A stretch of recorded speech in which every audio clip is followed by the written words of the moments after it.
Thank you, Ashley, and thank you for having me today. And it's nice to meet all of you virtually. So I'm going to go through some of these slides pretty quickly, but I felt like it was important to include some of them just to highlight the spectrum of who we support at 29 acres.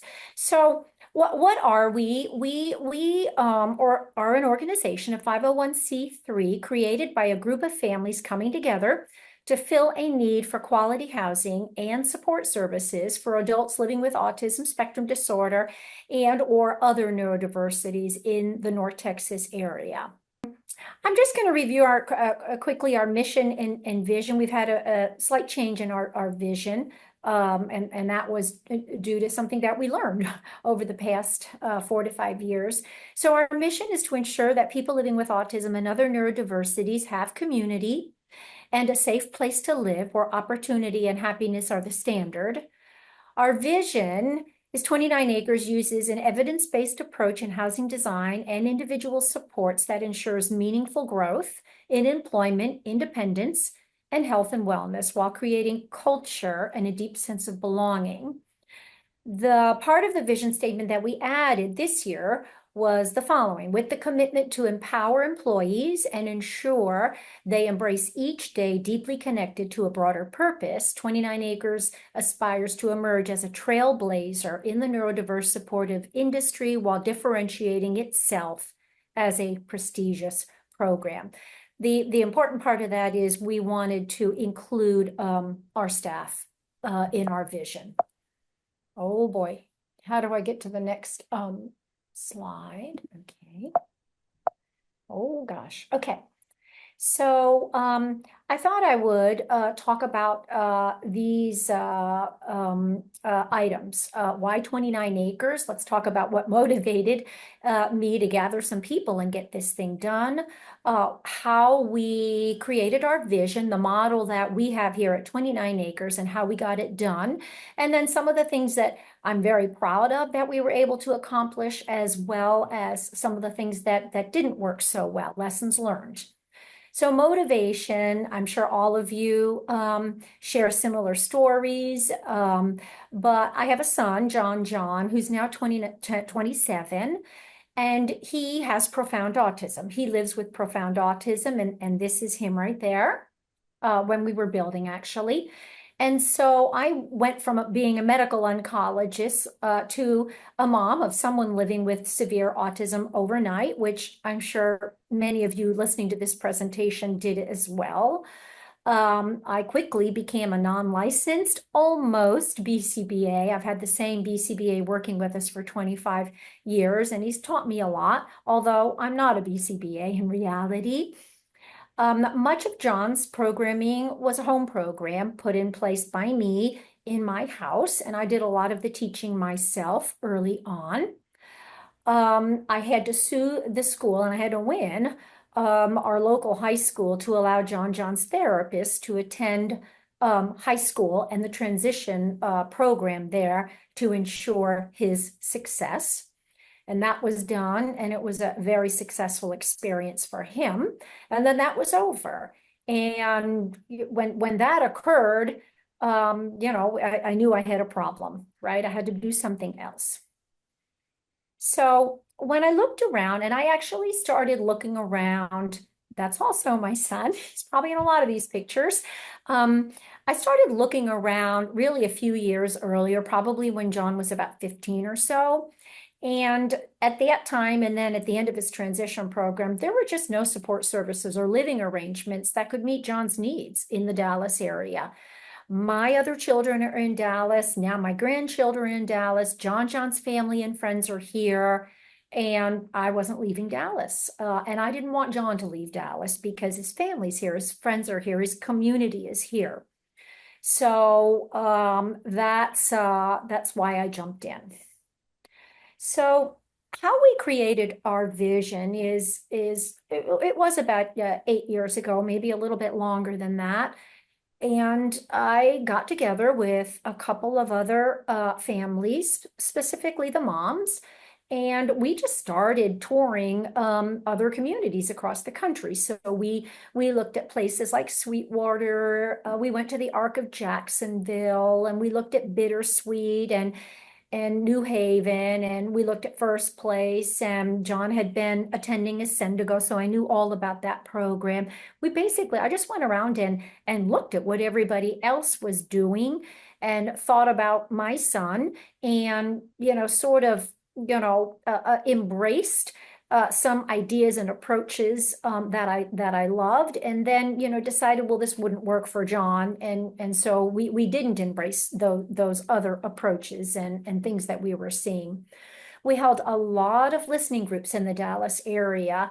And something that I didn't know was that my son John has profound autism, and it wasn't clear to me that individuals with autism and lower support needs also were failing. They were lonely, they were isolated, they weren't working, and they really didn't have very fulfilling lives. So it became pretty obvious to our team at the time that quality support services and safe living arrangements were really needed across the full spectrum of autism and neurodiversity. So that really became our mission. We had already become a 501c3 in 2014, a very small board of directors for a few years. And then when we decided to jump in around 2017 and 18, we expanded our board. And the way that we did this, we had no proof of concept. We were a startup. We were a true startup. And so because we had no proof of concept, we had no day program, nothing, we couldn't go to foundations for money. So what we did is we formed an LLC made up of 22 families who allowed us to borrow revenue from them to use as seed money. And we did this as an impact investment with a very low rate of return, basically 5%. So as I mentioned, we had 22 families join, and they all put in, I believe it was $80,000 at the time. And when we were built and transferred over, converted to our permanent loan, we paid all those families back, and all but one donated the 5%. So we had a couple $100,000, a nice little chunk of change to work with when we converted the note over to the permanent note. We also did some low-level fundraising just through, dinners and events, but, mostly personal connections and families, because again, we could not go to foundations. And then my husband is in the senior care business, and so his team was very generous, and they really managed the whole build as an in-kind donation. And then the legal work was done through their connections. And again, all done, through in-kind donations. And I'm sure both of those things put together was probably $1.5 million, and all done through connections. So what is our model? So I quickly learned, and I don't even remember where I learned it from, but we knew that we wanted to keep our real estate separate from our support services. And we knew this because we had to do this to be able to use HCBS funding. And so we put the supported living community under an LLC, and we just empirically called it Neurodiverse Community Holdings, and that's really all it is. It's just a holding company owned by 29. We made it a 501c2 for liability reasons on the advice of our nonprofit attorney. It does have its own board, but the board is comprised of family members. So we didn't, with the two companies, we didn't want enough division to where they would drift, right? So, and then our support services are called 29 Acres, and that is a true 501c3, can accept donations. And that's really that's the mother lode of what we do. And we talk about ourselves as being 29 acres, but, it was important to have, these two separate companies. There's not much separation, but it was enough for the state to, pass us as being separate entities. And therefore, we were eventually able to use HCBS funding, and that was important to us. Both of these entities, of course, are designed to elevate life by creating an environment that results in joy, happiness, self-fulfillment, independence, and, this whole concept of, community. So the execution, we started about 2018, and as we were developing our plans, our land actually was donated to us by a family member. And we do have 28.81 acres, and the name 29 acres comes from that. We since have yet been granted another 1.7 acres. So we're actually 28.81 and another 1.7, over 30 now, but we're still 29 acres. So the land was donated to us. And I don't talk about this on the slides, but while we were doing all of the pre-development work, working with the cities, we had to rezone, we had to put septic systems in, we had to enlarge the water line, we had to do a lot of pre-development work. And again, I had somebody managing this whole project, or helping me manage it. So while we were doing that, we decided the sooner we put down a proof of concept, the sooner we're going to be able to start applying to foundations for some real money. And so because we learned of the need for support services also to include lower support individuals, I had been out at First Place touring, and I was aware of their transition academy. And it was really easy to put in place. They had the curriculum. I used the same director, the person that put their transition academy in place. And because Dallas needed it, and it was relatively easy to model after, and I needed it as a proof of concept, that's why I did it. So we launched our first class of the 2-year residential transition academy in 2018. We also brought in a vocational counselor and launched our employment services. And then again, while we're going through the pre-development and beginning to build 29 acres, we launched our day programs. And I really did that because my son had aged out. He needed, a place to go. And and I just said, we got to get our enrichment services, in place. And so we launched our enrichment services in the Denton area, very close to our community. And individuals that were still living in their family homes were participating in these day programs. And so now a couple of years have gone by, and I can begin to apply to some of our philanthropic foundations for some additional capital and some operational funds. So in 2020, and it took 2 years, about 2.5 years really, to build 29 acres. I think we spent about a year in pre-development, getting our zoning, getting, approval to put a new water line down. And that actually took 2 years to build it from the ground up. And so we built 8 houses, and we moved our first residents in right in the middle of COVID in July of 2020. And of course, I thought everybody would stay home and they would be too afraid to move in, and that just wasn't the case. Everybody moved in. So we filled those 8 houses probably too quickly. And that was very, very hard to do during COVID because of the staffing issues. And then 2 years later, we built 2 additional houses. We had already had them approved in our site plan, and we had a need, we had a wait list. And so a donor donated one of those houses, and then we raised the other house on a quick capital campaign. And so the additional 2 houses were debt free. So that was nice. So the total cost of the bill is $10.5 million for the 10 houses and the community center. And we have a note of just a little under 6 million now, with a very friendly bank at a very low interest rate.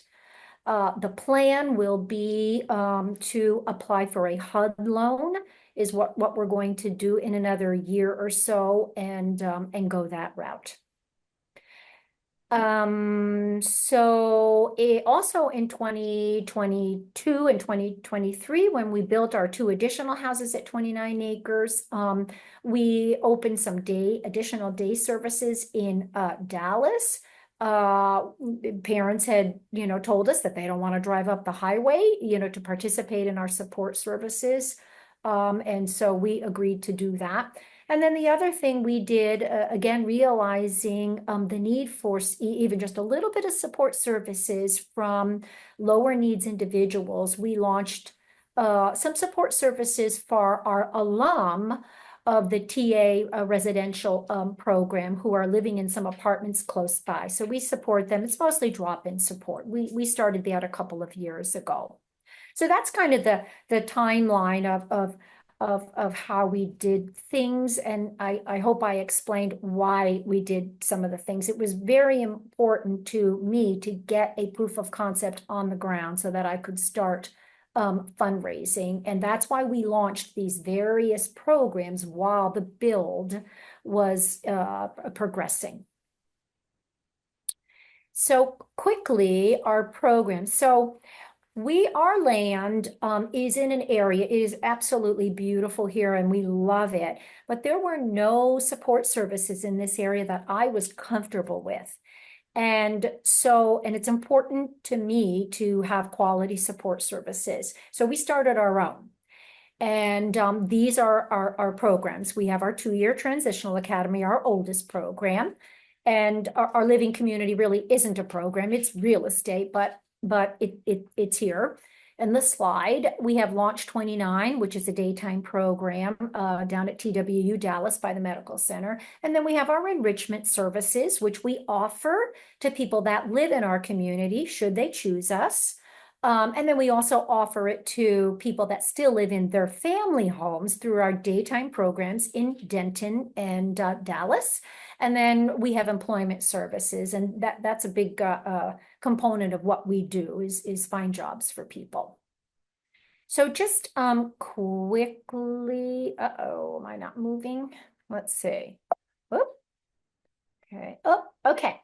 The Transition Academy, I'm going to go through this program quickly because it really doesn't have that much to do with the community. But again, like I was explaining to Ashley, I wanted to talk about it because again, I built 29 acres, mostly to fulfill the needs of my son and others with more profound autism, but people with lower support needs also need support. And so our vision became, we're going to support the full spectrum. And so this is a program that does support an individual with lower support needs. It's a 2-year residential program. Freshmen initially lived at 29 acres, but then our demand for long-term housing became so big that we moved the whole program off of the 29 acres community. And now they live in houses and apartments that are about 10 minutes from our community. And we kind of go back and forth and really, try to, mix staff and clients and just have it be one kind of wholesome, opportunity. I'm not going to talk too much about this. It is a pretty fast-paced curriculum, again, designed for lower support need individuals. They live with us. And there's a heavy focus on employment. I always, here's the houses that they live in. They're off-site. And the thing on the right there, year 2, those are apartments in Denton. That's where our TA students live. And I always talk about the data in this. I talk about all data. All of our support services are data-driven. That's my background. I'm a scientist, and I like making decisions based on data. And this program is really quite impressive in its outcome data. And you can take a look at it further on your own on the website if you like. But it is here included in the presentation. So our living community, is wonderful. It's really most like, for those of you that have toured here, and I see several of you on this presentation that have been here, it's really kind of most like a co-housing community. That's kind of what it looks like. It is built for safety. It is completely fenced in. Not so much to keep people from leaving, but more to just to keep us safe and keep people out when they're not supposed to be here.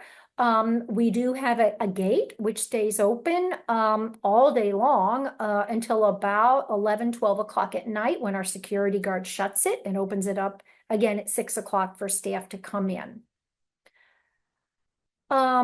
So we charge a rent and community fees for each resident that lives here. And what's included in that is private bedroom and bath. All the utilities are included. We do have a property manager on site 12 hours a day, 7 days a week. We do have an overnight security guard awake 7 nights a week, all the time. We do have some scheduled transportation to community events and social events, weekly learning and social opportunities, cooking classes, budgeting, movie night, yoga. So we do have some classroom instructional things, but a lot of our folks here, work and or volunteer, and they're off-site a lot. Our amenities are a wonderful pool and a huge hot tub. I made the hot tub very big because my son loves to swim and he's not too concerned about rubbing up to other folks, and he's a big guy and takes a lot of space. So we have an oversized hot tub and it's worked really well for us. A small fitness center for rainy days, but typically we use gyms at TWU and some of our partners, the Denton Parks and Rec facility. We typically do that off-site. We do have a small commercial kitchen. We have a game room, and then we have this beautiful 1-acre garden that we put in place a couple of years ago. And we also have a walking trail that one of our families donated. We do have public transportation available. We have ride shared, and that's very cheap, $3 a ride. And then people can take Uber, Lyft, or their own personal vehicles. People are allowed to drive on site. We have specific parking areas. And then for people that do need support, and almost everybody needs some amount of support, if we're delivering the support, those charges are billed separately.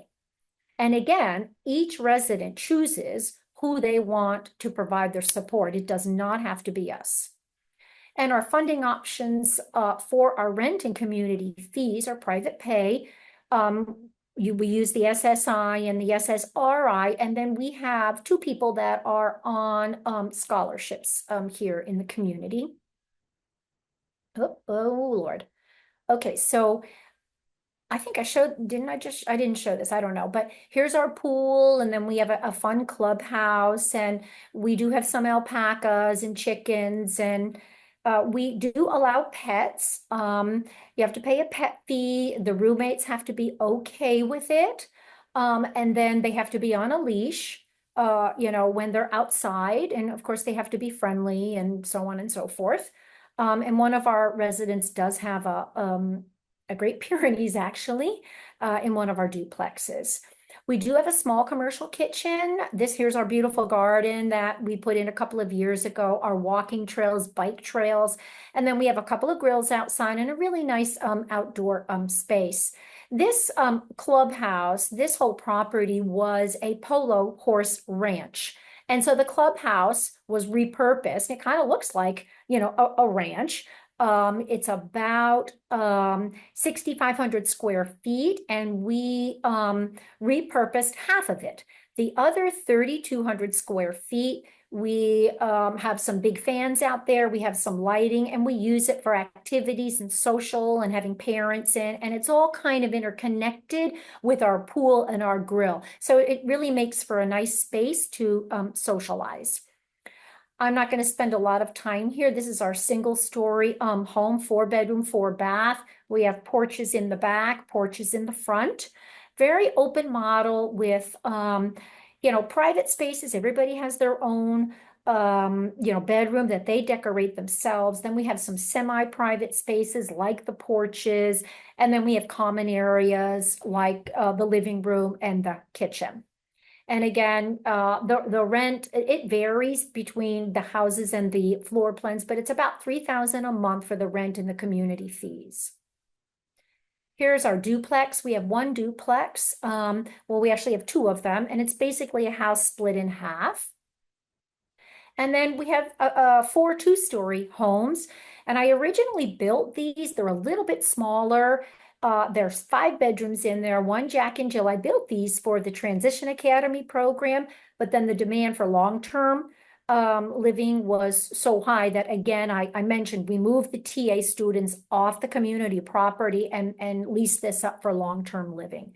We are 95% leased, and we have been for a while, with a pretty generous wait list, especially for HCS homes. So we had to launch and create support services. And I will say that this is my personal bias. Between real estate and support services, I think the support services are so, so very important.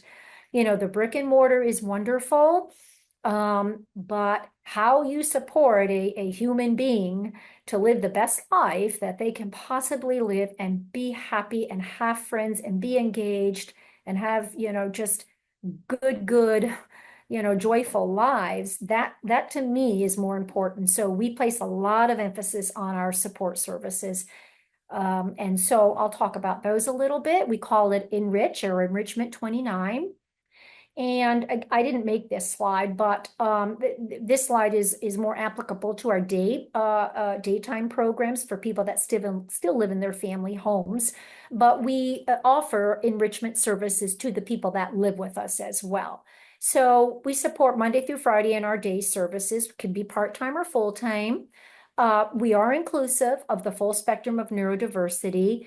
We have found that patterns and you know, consistent serious patterns of aggression do not work very well in a group setting.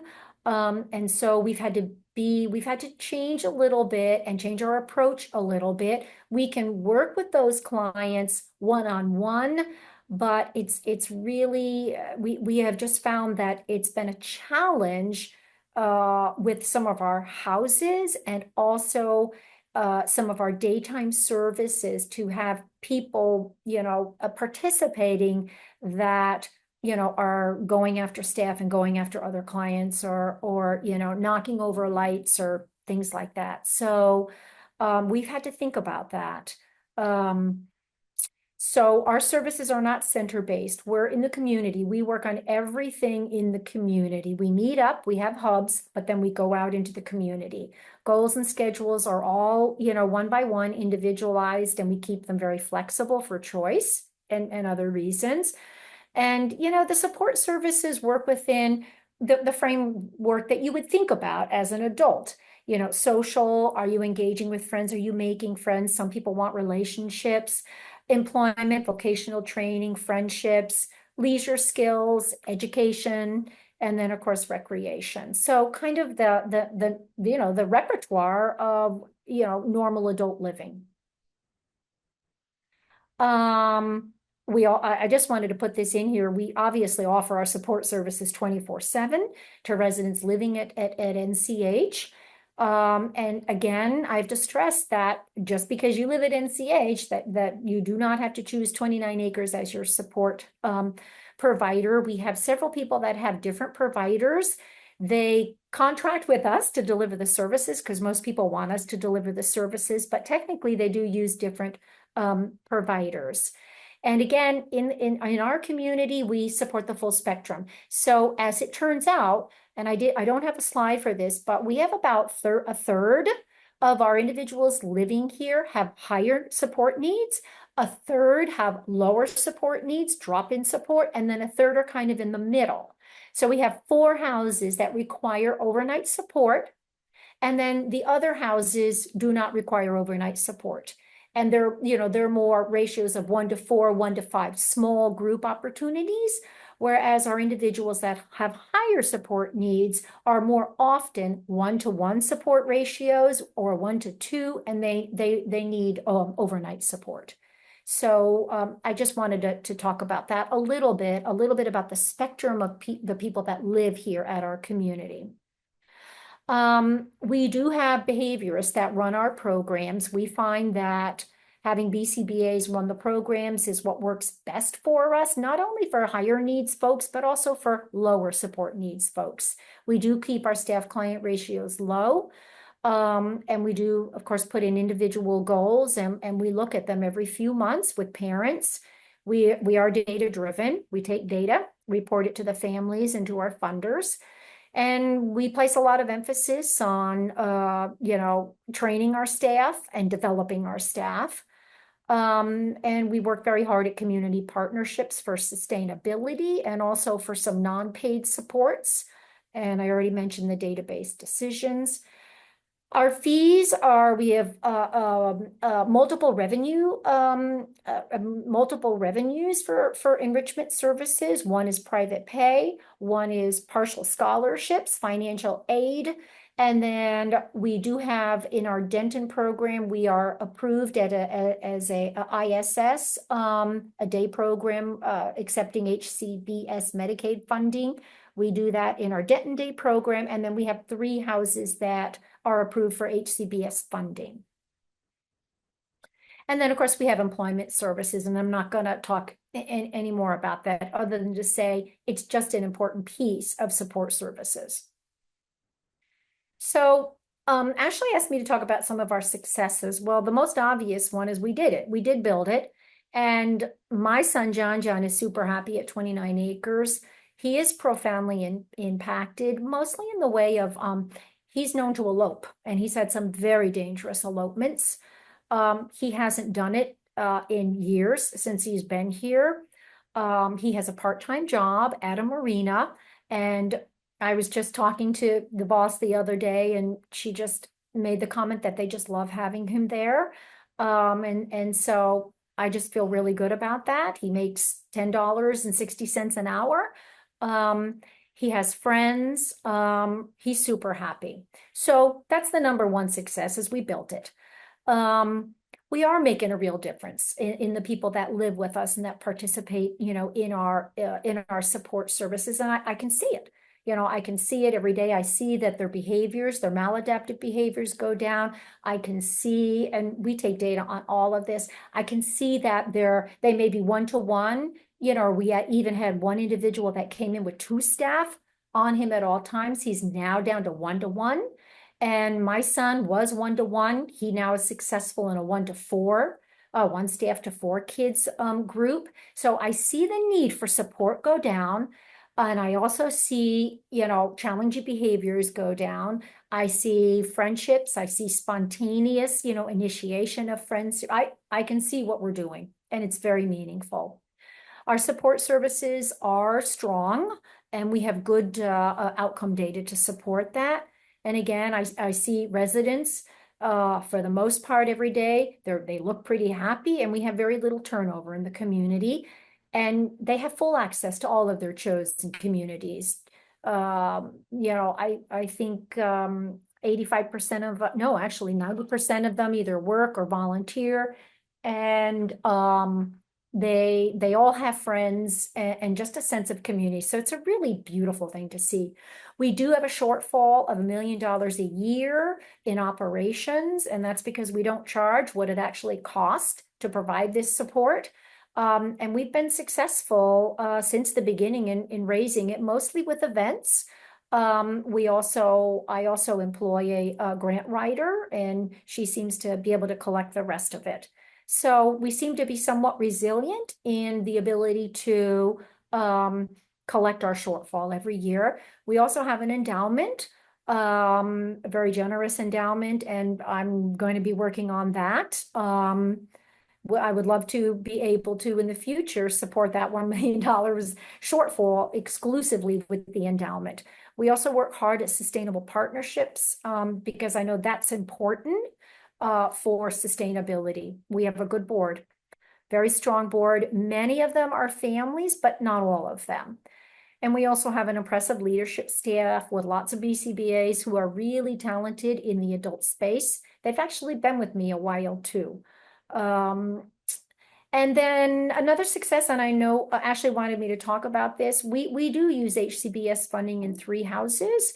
I would have it in more houses if our rates were better, but the financial risk is too high to approve any additional houses at this time. But we did have to change the TAC code, the Texas Administrative Code, to be allowed to use HCBS funding in our intentional community. We are an intentional community. And the way that we did that is here on this slide.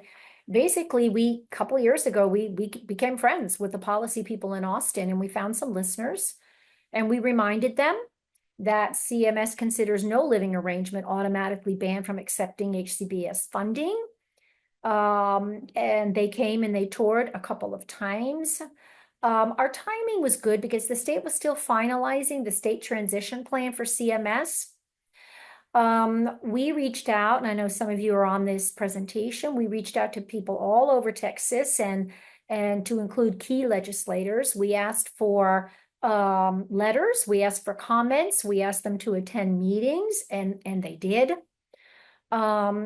We asked for, so what we end up asking for with the TAC, and we actually wrote this for the state, and they basically inserted it pretty much verbatim.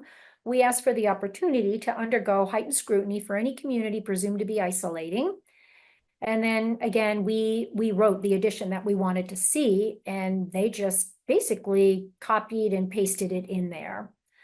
Once that was approved, we immediately, like the next day, applied for the houses to be approved. CMS was touring at that time. They were touring some HCS group homes and facilities, and they came by and they toured 29 acres. And, you know, because we do offer choice and we do offer full access to communities, we really pretty easily passed. They did make us, we had some mailbox keys by the mailboxes for people like my son, just to make it easier for him to independently be able to go find the key and check his own mail all by himself. They thought that that was a rights restriction, so they made us take all of those keys down for our more impacted individuals. We didn't put them up for the people with lower support needs because they know where their keys are and they can get them themselves. But somebody like my son was having a hard time doing that, but they made us take that down as a rights restriction. And the only other thing that we had to do was a couple of the families had cameras in their rooms, and they used those cameras to talk to their kids. And we had a camera in the living room, and I used those cameras to make sure that the staff, overnight staff, were not sleeping. We had to take all the cameras down. And you know, the parents said yes, and we took all the cameras down. And so unfortunately now I have to have my security guard, you know, they have to check in. The overnight staff has to check in every hour. And if they don't check in, he has to go down there and find out why they're not checking in. And we've caught a few of them sleeping. So, you know, that was all related to rights restriction. And I think that, you know, what they asked us to do has had some downfall to it. And that's one example of it. Otherwise, we passed very quickly. And I would say that that whole process took 2 years from start to finish when we started making friends with the policy people in Austin to adding this ability to undergo heightened scrutiny into the Texas Administrative Code, and then getting CMS to actually rubber stamp us as approved for 3 of our houses. That was a couple years. So lessons learned is you just got to do it. You can't be afraid. You just have to do it. If it feels right, and you'll know, you just have to jump in and do it. And I did not know what I was doing along the way. I leaned on everybody I could. I leaned on Ashley. I leaned on everybody I could, and they helped me. And I do that all the time now. So you just have to, you know, you kind of have to just go in there and do it. If you are providing support, or even if you're providing property managers and just working, staffing on the real estate end, you have to pay your staff fairly and you have to offer them good benefits. Otherwise, your turnover rate is going to be 80% and you're not going to get good people. So you just have to pay people, which is why we have $1 million shortfall every year, is because despite the fact that the state wants me to pay a direct support professional $10.60 an hour, we have to start them at $17.50 and up. So, and we do that. I would say if you can build on a site where all the pre-development work is done, or repurpose an existing building. Don't build from scratch if you don't have to. It takes longer, it's harder to do, and it's much more expensive. And Lori Unam just is repurposing an intentional community in South Carolina, and she would be a good person to reach out to about that. Build it on land with a better walkable score than we have. You'll save a lot on transportation. We do have public transportation. We have a whole fleet of vehicles, but our transportation bills are really, really high. And I wish our guys could just walk safely, to the grocery store, but they can't where we are. I would advise, if you want to use HCBS funding, keep your real estate and your support services separate. And if you can, build in an area where you already have quality support services, or you're going to have to start them yourselves like we did. And that does make it harder. And I would offer multiple floor plans. If we are going to do another house on this 1.7 acres, and I think we're going to make them duplexes, considering some single studio apartments as well. But I think you need multiple floor plans. People with higher needs, individuals with higher needs, do better in the houses because you can share in the overnight support. But a lot of our lower support needs guys can do well in studios or in duplexes. So I would try to offer multiple floor plans if you can. For us, the future, I want to be able to provide residential support services to other organizations in DFW that are providing real estate opportunities for individuals with disabilities. We're currently talking to somebody that's looking at doing a 20-unit opportunity in Dallas, and he's looking to us to be one of the options for support services. We know how to do that. And I think doing the real estate and the support services together is a big, big job, and it's hard to do. So if other stakeholders were come and put real estate opportunities up, where I would like 29 acres to go would be providing support services to those individuals. I'd like to do that part of it and let other stakeholders do the building. We are going to franchise a retail ice cream store next year to create jobs, and also a paid work experience through TWC. We'll start talking about that more next year. Again, we are building another house for office space currently that we're going to convert into a house for residents when we're ready. We're thinking about what that floor plan will look like. We're doing some fierce advocacy work for improved HCBS long-term support service rates. The rates are dismal in Texas compared to the rates for our state-supported living centers, and it's a disparity that is egregious and needs to be corrected. So we are hitting it hard right now, talking to legislators, and because the next legislative session is coming up in January. And by the way, a white paper just came up for you Texans out there. A white paper just came up by a Republican coalition committee, and they're calling for emergency increase in the rates for DSPs under the home and community-based services, so that they're now equivalent to what the DSPs are being paid in the state-supported living center. So we're jumping on that wagon and trying to get folks to listen to us. And then the additional housing in the back 19 acres, that will be to be determined.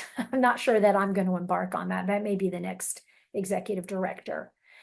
And that's it. That's all I have.